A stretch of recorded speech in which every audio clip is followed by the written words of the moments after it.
Good day to you, Jason here, Birchfield Family Farm, Oxford, Ohio, just west of Oxford, right on that Ohio-Indiana state line. Running grass-fed Red Devon cattle, grass-fed St Croix sheep, and chickens, all within a rotational grazing system here.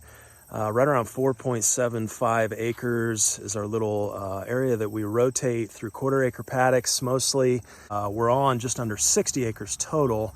Rent out a lot of pasture ground, but I've enjoyed doing our rotational grazing experiment here for a number of years now, and it's definitely been productive as well, running about 2 to 3 times the normal stocking rate as just conventional set stock grazing. So we've learned a lot. Love sharing it with you, that's for sure. I got a good word for you today. This comes from Luke 15. Now the tax collectors and sinners were all gathering around to hear him, but the Pharisees and teachers of the law muttered, "This man welcomes sinners and eats with them." Then Jesus told them this parable: "Suppose one of you has 100 sheep and loses one of them. Does he not leave the 99 in the open country and go after the lost sheep until he finds it? And when he finds it, he joyfully puts it on his shoulders and goes home. Then he calls his friends and neighbors together and says, 'Rejoice with me, I have found my lost sheep.' I tell you that in the same way there will be more rejoicing in heaven over one sinner who repents than over 99 righteous persons who do not need to repent." We have finished our 5th time through the rotation for the season, and we hit drought again. If you guys have been following along know this. Drought, what are your options in drought? We've had 2 of them this year. We had one in spring and now the one in the fall. Since then we've gotten over an inch of rain, so that's been good. Things are greening back up, but it's slow. We're losing daylight now in the fall. So what are your options in drought? For us, it's pretty much a matter of keep animals in one spot and you bring out the hay if you're all grass fed. So you kind of put them in one area, kind of do a sacrifice paddock is sort of the first thing you can do if you've exhausted moving very quickly already. Tough thing about drought and rotational grazing, you've got to go quicker, yet you need more rest time. That's the tough part about it. And so, not pinning, but keeping them in a sacrifice paddock, feeding out that hay.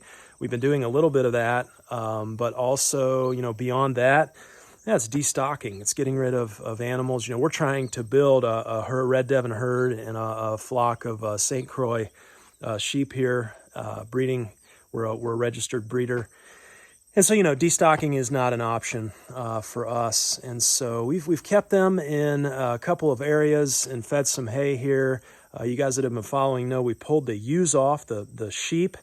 Going to be coming into breeding season here in about 6 weeks, mid-November, so that we lamb in mid-April. Pulled the ewes off and put them on a swale. A swale that we have all the way in the back. Took a bit of a risk to do that for several different reasons, but we're going to go back there and go over how that's been going. Also, wanted to show you just a few things up front here, and then we'll head over and talk some cattle. Okay, this little area here doesn't look like much. Looks pretty overgrown, untended, but I thought this was an interesting little experiment we did. First of all, we started with this just being mowed. This was all mowed. Looked very similar just to this right here, right? Had not tilled this at all. We processed our meat birds, our meat chickens, back in June. And then, when you do that, we had 100 birds, so we had a lot of leftover, the innards and the feathers and all that kind of stuff. I dug 2 holes. We had a hole right here, and I dug a hole over there. Again, this is sod, just removing the sod, digging these larger holes, and then I put a few sweet drop sorghum seeds in each hole, and we planted something called Hopi squash, Hopi gray squash. Look at these things. These things are like pumpkins. They're massive, and we've got probably about a dozen of those all around. We just let this vine out, and so that's sorghum. And we had a volunteer watermelon come on back here. I have no idea where that came from. But this is just kind of like a little, I don't know if you call it a chaos garden or what, but we let the grass grow. We let the squash, I dropped 3 or 4 Hopi squash seeds in each hole. and we just let it go. And this is pretty amazing to me. You know, Hopi squash, those squash are going to be the longest storing squash that you can grow. So you can store them just at normal temperatures, and they say that they'll keep for 2 years. 2 years in storage. So it's supposed to be a really sweet squash as well. And look at the size of these things. Just amazing. And so, you know, I don't know. You see part of the hole that we dug there for the chicken innards. You know, I don't know. I suppose these plants here are going down and getting those nutrients. I wanted to put some sorghum in so we can harvest some sorghum seed. Need to have some of that for next year. Anyhow, Hopi squash. Big fan of the Hopi, at least on the growing side. Hopefully we like the taste, right, for as many as we have.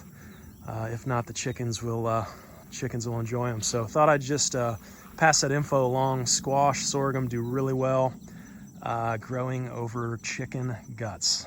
Okay, here's the other thing I wanted to show today. You guys know we had a conversation on this right here a while back. It's called spiny amaranth, and we noticed wherever we threw out hay and the cattle had manured, that we had a bunch of this weed, this spiny amaranth.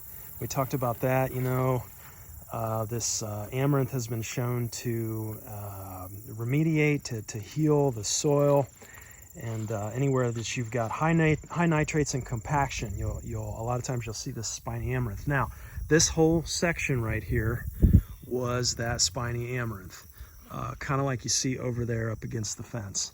Now this area here is set stock grazed. It's an area that we rent out. It's not part of our rotation, so it's in pretty rough shape. But this here, I went in there maybe 8 weeks ago, and I pulled a bunch of this amaranth out, and we sowed that warm season grazing, that cover crop mix. And isn't this awesome? I mean, look at this. Sunflowers, sorghum in there, brassicas. We've got our, see if I can find one here. Purple top turnip, check this out. Purple top turnip growing in there. Is that not cool? Just all kinds of stuff. And I had this idea because I noticed, over in our other paddock where we had put hay out, I noticed the sorghum did really well where that amaranth was doing well. And, I'm just curious, knowing that sorghum is kind of like corn, kind of like a grass. You've got those high nitrogen requirements. And so it looks like, if you have a place where you're seeing that amaranth, sow some cover, especially that this was the warm season grazing mix from Green Cover Seed. And, it's just phenomenal. The question too is this, what's this doing to the soil underneath? I would think that this would continue to be helping to remediate that soil with this diverse cover crop mix. But, sunflower, we just had rain too, which is really helpful. But we got buckwheat in here was flowering, white flowers. I noticed the beehives were bringing in some type of white pollen. I don't know if that was off the buckwheat or not, but that's when the buckwheat was flowering. So kind of curious. I am going to try and save some buckwheat seed. I don't know if we'll have time. Frost is right around the corner here, and I need to get something in here on this and graze it before we see that frost, because that sorghum, that's not going to be grazable after that first frost. Anyhow, thought I'd let you guys know that was a huge success here on this little cover crop. Okay, so looking at these guys here, this is Daisy, her calf Hank. Look at how big he's getting. And look at his rear end. He's like half the size of a regular cow here. He's not even 5 weeks old. Been just tremendously happy with his grow out here, even as we continue to milk Daisy every morning up to about a half gallon. Just not wanting to push it, leaving some milk for Hank the Tank there. And Joy Calf there is behind Daisy, and then Petey here and the two rams. Obviously the rams are separated this time of year so that we're not having winter lambing.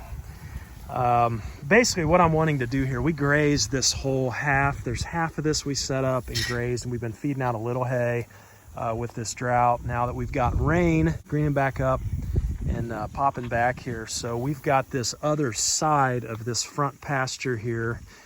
We need to move an electronet around the orchard to protect that. But really what I want to do, I want to keep giving Daisy really, really good grass here. And the reason we had these others pulled off, you know, we were going to work with Petey kind of to get him to pull a cart. That hasn't really been a fit. He did a little bit of pushback, a little bit of, you know, kind of, well, not headbutting, but just being real stubborn. And we just, we worked with him early on, got him in a halter, but I just don't think it's a top priority right now, especially when the kids are a little more apprehensive with him pushing them around. So we're going to kind of put that idea on hold. Like to have him pull a maple syrup cart at some point in time. And then Joy Calf here, we wanted to make sure she was weaned. She was born a year ago, December. And so Emma the cow, she's an American Milking Devon. Typically, that's her calf. Emma typically weans calves on her own, but you know, a week over here up front separated, she should be good to go. So I would like to do some moving here and get those two, Joy Calf and Petey, moved back over with the herd on the other side while we wait for paddock 1 to recover. Let's see if we can get these guys moved here. Okay, the girls are going to cover the 2 openings into the 2 other pastures out here. Sarah's getting the gate open. We're going to try and run them through there. Sam's getting this wire undone. We'll push them through. There we go. Come on, guys. Come on. Now, normally, Emma, they kind of follow Emma, the cow. She's the leader, and without her, I don't know how this is going to go here. Come on, guys.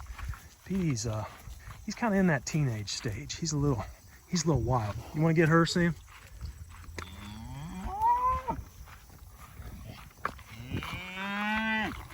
Oh boy, here we go.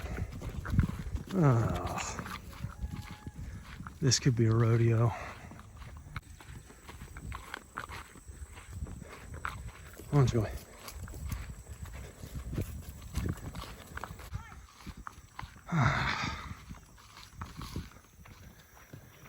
Okay, we're running wild here.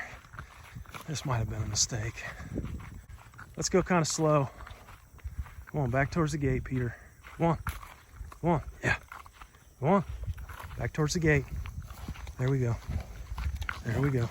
Sam, can you get on the other side of them? There we go. Okay, shut this blue gate behind us. I'll see. Is that other one closed down there? Oh, he forgot to check it. Oh, crud. Hey, no.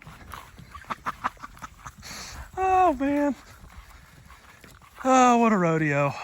Gotta love it. I'm trying to go through the red gate over there and out that way. Okay, here we go. Sarah's got the green gate closed. Yeah, should have thought ahead a little bit. We're gonna try and bring them through the gate. Girls are guarding over here. I'm gonna try and fences off, hopefully. Try and raise this up without these big ones getting out. And come over on this side, guys. Don't let them go that way. All right, go on, Peter. Go on under. Start to walk in. Start to walk in a little bit slow. There you go. There you go. Say hi, Peter. Go on in there. Now, here comes Em. Okay, run him back this way. Come on, Peter. Come on in. Come on in there. There you go. Go on, you're okay. Hey, there we go. She saw Pete. She should be good. Put a little pressure on her now, Sam. Girls, come up and put pressure. Come up and put pressure. Sam, fold in. There you go. Nice job, guys. All right. Okay, we decided to pull Big Pat off. You know, with our milking routine. No, keep going, big boy. Go on. Yeah. Go on. I know you want to stop. Go on. Go on, Pat. Go on. Yeah. Yeah. Go on. Yeah. Yeah. Go on. Go on. With our milking routine, Daisy needs to breed back here within the next month. Go on, Pat. And so you see how docile he is. I mean, he's just calm as a cucumber. He's a good bull. Come on. Except when he gets around other bulls. But that's normal. Come on, Pat, let's go. But we need her bred back. And so, you know, there's really no point in him being over here with the others. Nobody needs bred over here. So we need him up front. Keep Daisy some company here. Come on, Pat. Let's see if we can get him back up. Come on, big boy. Yeah, we're gonna have to get the spray bottle. Okay, we gotta move in here with the spray bottle. Pretty effective for managing, especially your male animals. Now, go on, Pat. Rams, bulls. Anytime we need to get them to move, some people put vinegar in to sting their eyes. I don't do that. That's not a. Come on, yeah. It's not a necessity. They just don't like being sprayed. Now, we need to keep him off of where these other bulls are.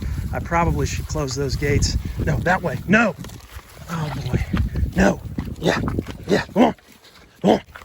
To the corner. Come on. I think he knows where he's going now. Yeah. Okay. Success. Let's open this up. Come on, big boy. Come on. Okay, finally. Oh. Okay, got him. Over here, he's already been sniffing around. That's a good thing. Okay, so we did end up moving this netting back this way. Give him a little more grass here, and then on these nets, some of you have asked about how we electrify. I just like taking some hay, some baling twine there, and tying this up to the fence post, and then I just snap this, clip that right on that hot wire, and turn this baby on. We're set to go. The rams, the calf won't, but the rams will pop out of here if I don't tie that up. Okay, so let's talk about this postpartum interval. What is the postpartum interval? Cattle, mature cows, cycle every 21 days. That's their estrus cycle, and you know, they need to be cycling in order to be bred, obviously. And after they calve, they go into anestrus, it's called. The anestrus, if you call it a cycle, but it's just anestrus, and you know, basically they're not cycling, so they're not going to breed during that time. So basically what this comes down to is if you want to calve every calendar year, then you really need to pay attention to this postpartum interval. So, you know, what we want is we want her to come back into heat, want her to begin to cycle, obviously within 2 months. Gestation is 10 months. So what are the recommendations for that? What do we need to pay attention to? Well, body condition scoring.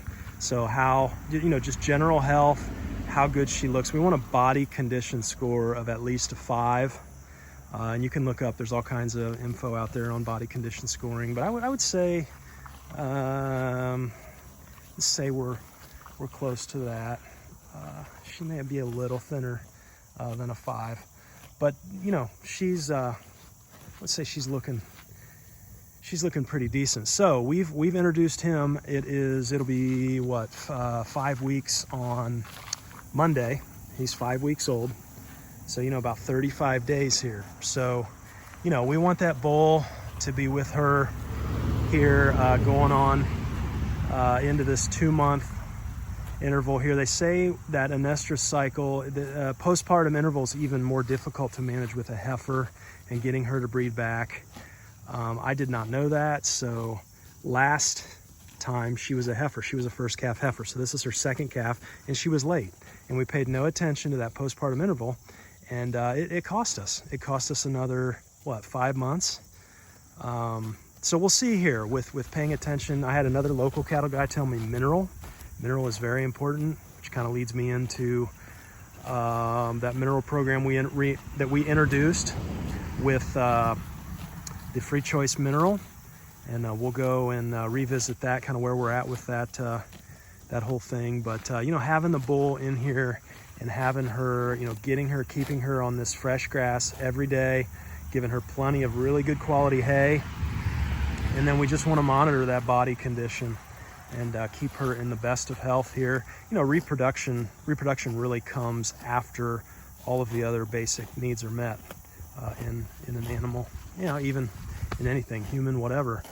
Reproduction is secondary to those basic needs, and so keeping her, and yeah, you can see she's a good-looking cow. Yeah, and giving us you know, plenty of milk for Hank there. What are we doing to make sure of that? Well, we've learned in the past, typically on when a calf starts to scour, scouring is just a term for animal diarrhea. Then look how big he is on the hind end. Oh, there he goes again. But when an animal starts to scour, that's no good. And so that means usually we had Petey actually when he was, we were milking Emma. She's an American Milking Devon. He started to scour, and that's because we found out we were taking too much milk. We went up over a half a gallon a day, and he started to scour. And so scouring typically in young calves, typically it's a sign of dehydration. And so he just wasn't getting enough. And so that's kind of why I'm a little more hesitant this time, just to, you know, take not quite a half a gallon. We were up over, you know, closer to 3/4 to 1 full gallon with Emma, and it was just too much. So you know, keeping an eye on him. You know, he's got a real clean backside there, no scouring, and just looking at him, I mean, his condition is it's awesome. He's putting on weight like crazy. We need to get him on the scale and see what he's at 5 weeks here. But anyhow, that's kind of the parameters here. In terms of milking, you know, Daisy's a regular Red Devon, and Emma is an American Milking Devon. And in terms of the difference, Emma, the American Milking Devon, does give just a little more quantity of milk, I've noticed. And she also there's a thicker layer of cream on top of that milk. Daisy, when we milk her, it's still delicious. Really enjoying that raw milk straight out of her. But I'm noticing there's just not nearly as much, use the mason quart jars, there's just not nearly as much of a cream layer at the top as our American Milking Devon. So, you know, kind of got these cattle. I like them because it's first breed to North America here. The Red Devon came over on the Pilgrim ship called Charity in the 1600s. A lot of the Devons did the oxen work on the Oregon Trail. This was the breed that did the Oregon Trail. So what we've noticed is just a super hardy breed. These Red Devons, probably not going to get the grow out though for beef. Although there is a breed called a Rotational Devon, and we do actually have some of those genetics in our herd, but they grow a little faster here. But anyway, that's been our experience. I do get asked occasionally between the difference between the American Milking Devon and just the straight Red Devon. Wasn't able to answer that until now. And I would love to use one of these animals for draft, like I say, but just not in the cards quite yet. It's not a top priority. So meat and milk so far. Love the other milk breeds. We don't have experience with those, but I've heard from you guys like what the Jerseys. I heard somebody the other day say 5 gallons a day. You know, that's really great, and I think that's awesome if you're you know, doing straight dairy. The problem with that for us is we're just, you know, more on a homestead dairy. I don't even know what we would do with 5 gallons a day, to be honest. Half gallon a day here is it's turning out actually to be more than we can use. Made mozzarella cheese, making yogurt, you know, using that cream for butter. Just tons of, made some ice cream. I think I said in another video sweetened it with our maple syrup. So anyhow, hope that answers some questions, and it's kind of our approach here. So the bull stays in with Daisy the cow. We don't have anybody else that needs to be bred right now, so that's a fit.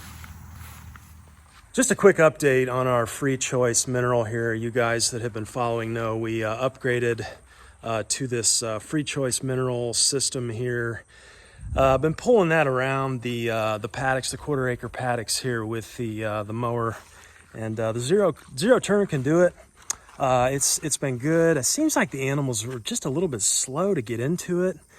I don't know why that is. We ended up propping up the top, you know, for a couple days just to kind of encourage them to discover it. They hit a few things, but really not. I expected them to really take down that phosphorus, and just did not see that. So I don't know, we'll keep monitoring this. I think looking back, this was one of those things, I really didn't want to reinvent the wheel and build something, but looking back, and just to give some advice if you're looking to get into this, I should have, and we're going to. We're going to use this big honking thing here for the winter time, for the winter paddock when we overwinter. I'm going to pull that thing in there and just leave it, let them just get on that, all winter long. And then, I'm going to build something smaller for the paddocks to be able to pull around by hand. I wish I would have started out doing that. So many times I've made the mistake of trying to build it myself, right? Oh, I can build that myself, save us a little money. And we got into that with this mineral feeder. We were looking at, what to do this time. I thought, I'm going to get wise. We're just going to buy this thing. I thought it was very reasonably priced, a few $100 or whatever for the feeder, and it's very well made. I thought, we're just going to buy it. Let's just make it happen. Well, looking back, this is one of those examples where I should have built it. I should have built something, just mainly because I don't like having to take mower or whatever. You got to have something out there to pull it. And it's just a pain. It's an absolute pain to not be able to just grab something and go, when we can just pull the mineral. It's like, because we have our electric fences already set up, it literally is like a 5, 6, 7 minute ordeal, right? Move the water and the mineral, get the animals moved, and you're done. But in this case, taking that mower out every day, pulling it to the next paddock, we need something we can pull by hand, and we can absolutely build it, and we will. So just a bit of advice for you folks looking at getting into that free choice mineral. Okay, checking in on the sheep back here on the swale. You guys that have been following know kind of what we're up to, trying to graze back this swale here. Kind of a tricky situation. It's more of a ditch. There's kind of a drop off in the middle. It's working out. It's working out way better than I expected. I was a little bit concerned. Like, one of our big concerns was a lot of rain at one time. We've gotten about an inch over the past 2 days here, but no flash flooding or anything like that. If we had flooding, we'd have to hustle back here and get them out of here. But it was that combined with the coyote pressure coming from that woods there, 11 acres of woods right behind us. This is the hayfield here. No problems there. We did come out. They've been back here, week and a half? And left them on this first section here for, I guess, probably four days. That was about right. You can see I still got a few scraggler little trees that I need to come back and just clip. But basically what we did is I did mechanically mow behind them. There were a few scragglers and stuff that were left, like the goldenrod. Not all of it. They trampled a good part of it. But it really worked out well. I mean, there's no way. We had a little cub cadet, almost like a motorized weed eater. I don't know if you know what I'm talking about. Maybe I'll show a shot of it here if I can work that in. But basically, coming behind them, there's no way I would come out here straight and try and use that thing. I mean, I'd be out here for days trying to, like, cut this by hand. There's no way. We talked about, it can be bush hogged, but you'd have to bring a bush hog in and back it up because that ditch is so steep in the middle. But we did have an issue yesterday. I sent Sam came back and found that we had one of our sheep that was out. And just show you, like, when you're grazing a ditch like this, and again, water set up, just tank on the trailer, elevated a little bit, and then that feeds into this automatic water here with a float. I see they've flipped their mineral over. But this here, what we'll do is beforehand we'll come and we'll just blaze a path across the swale here to get our net down so it's not grounding out. You can see little walnut trees here I need to trim back. But basically, this was the issue. See this ditch down in here? We've been putting stakes. You can see, I don't know if you can see the stake there at the base. So the bottom of this net, the very bottom strand is black and it's not hot. But, you know, you've got this steep ditch down the middle, and Sam came back and that stake was popped up. So that stake had popped up, and I think, you know, one of the sheep must have been grazing over in this area and kind of figured out. And that's problematic for two reasons. You know, sheep get out. You know, we don't want that. Although she was hanging very close by. That's the advantage to sheep as well, is, you know, they're a flock animal, so they want to be with everybody else. So she didn't run off. She stayed right here. But also, you know, if a sheep can get out there, we can have a coyote or something duck in, and don't want that at all. So overall, though, I have been just extremely pleased with their body condition. I mean, they look great here. Look how fat she is. Just good looking mamas here, getting them ready for, it's going to be probably a mid-November breeding this year. We'll shoot again for tax day lambs. Those of you on the list, that usually means about a mid-July pickup, you know, somewhere in there. But yeah, you know, we'll continue down here. We've got quite a ways to go. They're loving this stuff. One problem I did see that I'm a little bit concerned about, this right here, this milkweed. I'm walking back in here barefoot. This stuff here. So we got, you know, a little section of it here, more down there, and I think I'm reading that this stuff is toxic. I had a question last week on that. Somebody said, hey, you know, what was the oh, hairy vetch. Somebody brought up hairy vetch. Says, you know, something about the toxicity of a vetch if it's grazed. And you know, my response to that, what I've found out is, especially that poison hemlock, and you'll get the news and the media, I've noticed, have really started freaking out about that poison hemlock. And I'm not saying it's a great plant for, you know, handling or breathing or whatever as a human or animal. I'm not saying that, but you know, I've pulled plenty of that stuff by hand. I'm not recommending you do that, but you know, pulled it by hand, you know, had it in big piles, composted it, you know, you name it. I have never had an issue. Also, it's in our pastures here and there. Okay. And what I notice is you know, I could really freak out about that. Oh my gosh, you know, what are we gonna do? But I've noticed the animals tend to just graze around it. So I think where you get into trouble, this is kind of my hunch anyway, is, you know, when you have a paddock that's like full of it, right? And then you fence them in and you force them to eat it. I think that's kind of where you get into trouble. But, you know, some here and there, we haven't had a problem with. But I really have never grazed the milkweed. So I don't know. You know, may come in and clip some of that just briefly after we move them, you know, this next time. But, you know, looking at this, this is 2 days pressure maybe.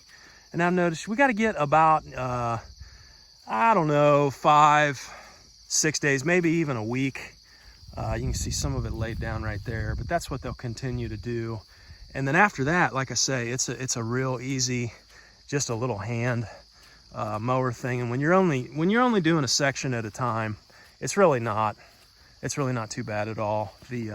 The walnut seedlings, the trees there, are going to need some attention. I realize that. We'll come in and clip those. But, you know, this is kind of where we did. And, you know, hopefully, you know, I think this, I mean, he hayed from here out. So I would think this would open up some more hay ground even for him to run that hay bine over and maybe, you got the one lone walnut sapling there, but maybe get a little extra hay yield as well. So anyhow, things are good back on the swale. I have been trying to keep up with you guys' messages, and yeah, it's been so awesome. All you that have reached out to us here to encourage us. I know many of you pray for us. That means so much to me. But you know, just all of the messages and the opportunities and the things that just a little small rotational grazing channel here, just all of the things that's opened up. We've done some consulting on just a small, just people, so many folks just looking to start out, right? And just like, hey, this is so overwhelming, never done this, where do I kind of start? We've got, 3, 4, 5 acres. You can do so much with that little bit of ground there, and grass. It's a grass revolution. Grassroots, and I'm geeking out, you guys. So if I don't get back to you right away, I will try my best. But thanks for reaching out. Nick in Arizona made my week last week. We connected. Just amazed at so many of the things that they're doing, that we're thinking the same way. Here he is, clear across the country with his family, and it's like we keep connecting on all of these. It's bizarre. But he believer. He is, and his family, and I really believe that the Lord is moving on the hearts of many of us to prepare us for a time that's coming, and not just for us to thrive, but so that we can help others. And thanks for hanging with me here on the channel. Hope you guys are well today. Be blessed and be at peace today. Take care.